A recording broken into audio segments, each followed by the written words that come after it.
Hello guys, welcome back again to my channel in Mas Ide. Saat ini kita akan membahas tentang bagaimana cara membuat sebuah konten di FB Pro yang benar maupun di YouTube ya. Yang pertama-tama teman-teman harus lakukan itu melakukan observasi siapa penontonnya ya. Siapa penontonnya ini teman-teman boleh menggunakan analisis menggunakan SPOK, subjek, predikat, objek, dan keterangan. Kemudian yang kedua, teman-teman boleh tentukan ide kontennya itu seperti apa. Ide kontennya seperti edukasi, atau seperti hiburan, atau seperti bisnis. Jadi ketiga ini teman-teman harus tentukan. Jangan asal-asalan kita misalnya edukasi dicampur dengan hiburan, dicampur dengan bisnis. Jangan ya. Jadi tentukan dari ketiga ini ya. Ini harus ditentukan terlebih dahulu.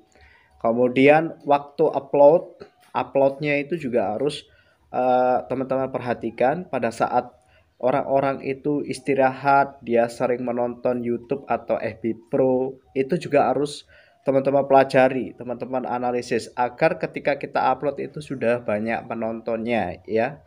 Kemudian yang keempat itu adalah masalah konsistensi ya. Jadi konsistensi ini juga perlu konsisten dalam jenis kontennya, kemudian konsisten dalam kita mengupload sebuah video itu juga harus konsisten. Kalau tidak konsisten itu tidak akan jadi. Ibaratnya sedang kerja atau sekolah ya. Kalau kita sekolahnya itu bolong-bolong maka biasanya tidak akan naik kelas. Misalnya kita kerja dan kita sering absen tidak hadir, maka kita juga akan resikonya akan dipecat. Begitupun juga di FB Pro dan di YouTube. Kalau teman-teman ingin sukses ya harus konsisten. Misalnya dalam satu hari teman-teman membuat satu video ya di FB Pro dan di YouTube. Ini boleh dikombinasikan teman-teman. Misalnya memiliki niche yang sama ya silahkan upload di kedua ini ya. Kedua ini jenisnya di FB Pro dan di YouTube. Kemudian yang kelima, teman-teman harus punya kreativitas ya. Ketika keempat itu teman-teman sudah tahu bagaimana cara pengerjaannya, yang kelima harus memiliki kreativitas agar FB-nya itu dapat berkembang, YouTube-nya bisa berkembang karena memiliki konten yang sangat berkualitas ya. Jadi saat ini saya perhatikan ketika di FB Pro ya, itu banyak sekali yang videonya itu hanya seputar hiburan saja ya, hiburan terus, kayaknya itu manfaatnya hanya sedikit sekali ya.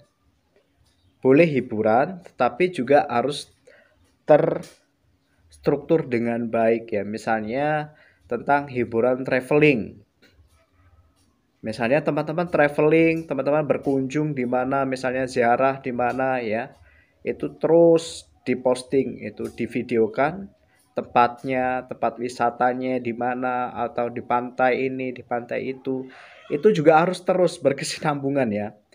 Jangan ketika kita sudah buat konten traveling terus kemudian besoknya itu kita ganti masak-masak seperti itu ya, jangan ya. Jadi supaya target penontonnya itu bisa menonton video kita terus. Kalau kita ganti gonta-ganti maka tidak akan tepat sasaran. Video kita itu inilah intinya masih ngawur, masih ambyar ya. Masih belum tertarget dengan baik ya. Siapa calon penonton kita. Jadi sebaiknya teman-teman ketika membuat channel hiburan itu harus dispesifikan mungkin ya. Misalnya traveling tadi ya, saya berikan contoh ya, traveling terus. Misalnya teman-teman berkunjung wisata di mana, di pantai Mutiara, pantai Marina, pantai segala macam pantai ya, di situ Cemara ya. Itu teman-teman boleh upload terus ya kegiatan itu. Ya, tapi tentang traveling, tentang wisata. Jangan dicampur adukkan dengan masak, dengan bercocok tanam di sawah atau di mana, itu kayaknya kurang tepat sasaran ya teman-teman. Misalnya wisata di laut, besoknya wisata ke kota atau wisata di mana gitu ya, ke ziarah kemana. ke Jawa atau di Lampung atau seperti apa. Kemudian kalau misalnya channelnya tentang memasak, ya harus memasak terus ya. Misalnya saat ini kita membagikan resep cara memasak kepiting, ya, saus tiram. Itu bagaimana caranya. Kemudian besok memasak apa lagi, ikan gabus atau kerang. Itu pokoknya kontennya harus sama teman-teman. Harus fokus supaya ketika kita upload itu penontonnya tidak ini ya, tidak semua kita targetkan, tetapi ada spesifik mungkin supaya kita itu nanti bisa survive ya, dapat terus-menerus ditonton oleh penonton video kita. Kalau kita bayangkan di FB itu masih inilah, intinya masih acak-acakan ya. Sehingga algoritma dari Meta itu tidak berjalan dengan baik. Itu mungkin bisa apa namanya? Bisa survive itu hanya beberapa tahun saja kalau modelnya seperti itu di IB Pro ya. Karena memang videonya belum tertarget dengan baik. Calon penontonnya juga belum tertarget dengan baik. Mohon maaf, ini saya sendawa ya. Kalau saya amati ya di FB Pro itu masih bunda-bundanya itu masih banyak yang asal-asalan. Misalnya saat ini kita jalan-jalan, besoknya kita masak-masak, besoknya kita bersih-bersih, besoknya kita nyapu, itu semuanya diupload. Besoknya kita nyuci, itu semuanya diupload. Ini targetnya ke siapa? Penontonnya siapa? Kalau di FB sudah jelas ya, sudah jelas sekali. Penontonnya adalah pengikut yang ada di FB kita. Orangnya sudah jelas, kebanyakan adalah orang Indonesia. Kebiasaannya seperti apa, pekerjaannya tentu belum jelas ya. Jadi semuanya itu pekerjaannya masih ini, kesukaannya apa juga masih tidak jelas. Misalnya teman-teman membuat konten sebuah memancing ya, konten memancing. Teman-teman juga harus terus konsisten ini. Jangan besoknya saat ini kita memancing, besoknya kita traveling, besoknya kita masak-memasak, besoknya kita bersih-bersih, jangan. Kalau memancing ya khusus memancing. Misalnya memancing saat ini ikan betok, besok ikan gabus. Kemudian besoknya kita memancing ikan toman, ya. Atau besoknya kita memancing belut dengan spot yang berbeda-beda, tetapi harus konsisten, ya. Penontonnya nanti tidak akan bingung, metanya juga nggak akan bingung, algoritma juga nggak akan bingung. Di YouTube juga demikian ya, teman-teman. Saya rasa cara kerja algoritma dari YouTube, ya, platform dari YouTube dan platform dari FB itu tidak jauh berbeda ya. Ya, jadi teman-teman boleh ikuti saran seperti ini. Jadi harus fokus karena kita sudah tahu penonton kita itu siapa dengan menggunakan SPOK. Kemudian waktu upload juga teman-teman harap diingat ketika saat ini saya upload, siapa yang nonton? Padahal banyak orang yang sedang bekerja. Ini kan kurang tepat ya. Misalnya saat ini saya upload, orangnya yang penontonnya itu banyak yang istirahat, banyak yang pegang HP, kita boleh langsung upload seperti itu. Agar ketika kita upload maka video kita langsung ada penontonnya. Bahaya loh teman-teman ini ya. Ini juga krusial. Misalnya dalam jam pertama itu tidak ada yang menonton, Meta itu sudah membaca video kita itu buruk ya penampilannya. Karena dalam selama 1 jam belum ada yang menonton. Padahal bukan berarti kualitas dari video kita itu buruk. Bukan berarti kualitas video kita itu tidak bermanfaat, tidak. Karena memang penontonnya pada saat itu sedang bekerja, jadi tidak sempat menonton video. Tapi yang namanya mesin metadata dari Facebook ya, kemudian algoritma dari YouTube itu membacanya itu seakan-akan video kita itu kualitasnya buruk, jadi tidak akan direkomendasikan, akibatnya seperti itu. Jadi waktu juga harap diingat ya.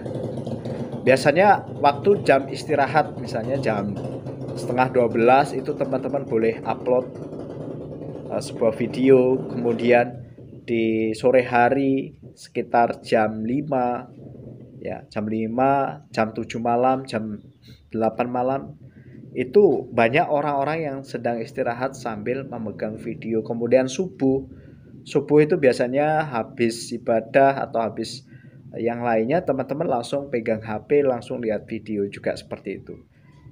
Ini harus diperhatikan teman-teman ya, cara waktu yang tepat untuk mengupload sebuah video. Kemudian menentukan jenis konten tadi sudah saya jelaskan ya, bahwa ada hiburan, ada edukasi, ada bisnis. Kalau hiburan ya hiburan aja, traveling, mancing, seperti itu. Kemudian kalau edukasi itu kan bisa masak, itu bisa dimasukkan ke dalam edukasi, atau pembuatan craft. Craft itu adalah kerajinan tangan, ya bisa ya. Edukasi tentang cara membuat apa gitu ya. Misalnya kita tahulah pekerjaan calon penonton kita itu yang kita targetkan itu siapa. Jadi harus tertarget. Misalnya IT ya, tentang printer, tentang laptop, tentang HP. Itu bisa langsung ya. Jadi tepat sasaran. Kalau targetnya ya emak-emak kan di EB Pro itu ya. Emak-emak itu sukanya apa? Kalau emak-emak itu pasti sukanya masak, kemudian traveling, kemudian membuat apa ya, membuat jus. Itu masih satu nice teman-teman. Tentang bisnis, misalnya tentang jualan apa yang menarik, ini juga harus dikhususkan. Kalau bisnis ya bisnis terus, jangan kita campur dengan mancing, dengan traveling, dengan masak, itu jangan teman-teman ya. Konsistensi ya, kemudian konsistensi juga teman-teman harus konsisten. Itu adalah syarat utama yang tidak bisa ditawar-tawar. Ibaratnya teman-teman sedang bekerja, itu juga harus konsisten setiap hari bekerja, masuk ke kantor ya, seperti itu. Kalau tidak masuk ke kantor, maka alamat ketika kita 1 bulan itu yang bolong ada 10 hari, nanti pasti dipanggil oleh bosnya. Dan bosnya saat ini, bos kita adalah YouTube dan FB. Jadi kita juga harus menyetorkan sebuah video terus setiap hari, minimal 1 deh, supaya algoritma dari YouTube maupun FB Pro itu terus bekerja, terus membaca dengan akurat, dengan syarat-syarat yang tadi saya sudah jelaskan. Kemudian yang kelima, kreativitas ya. Jika videonya teman-teman itu belum banyak yang menonton ya, masih sedikit sekali, itu artinya kreativitas teman-teman itu juga harus ditambahi agar video teman-teman itu lebih bermanfaat, lebih kreatif, lebih menarik, lebih enak ditonton, supaya penontonnya itu betah menonton video kita guys. Seperti itu. Silahkan terapkan ini, cara-cara ini silahkan terapkan di EB Pro maupun di YouTube. Kenali penonton Anda. Terus kemudian manjakan penonton Anda. Usahakan video Anda itu bermanfaat ya, supaya kita dapat terus survive, terus continue, berlangsung terus menerus seperti itu ya. Oke guys, semoga bermanfaat. Thank you for watching and see you next time.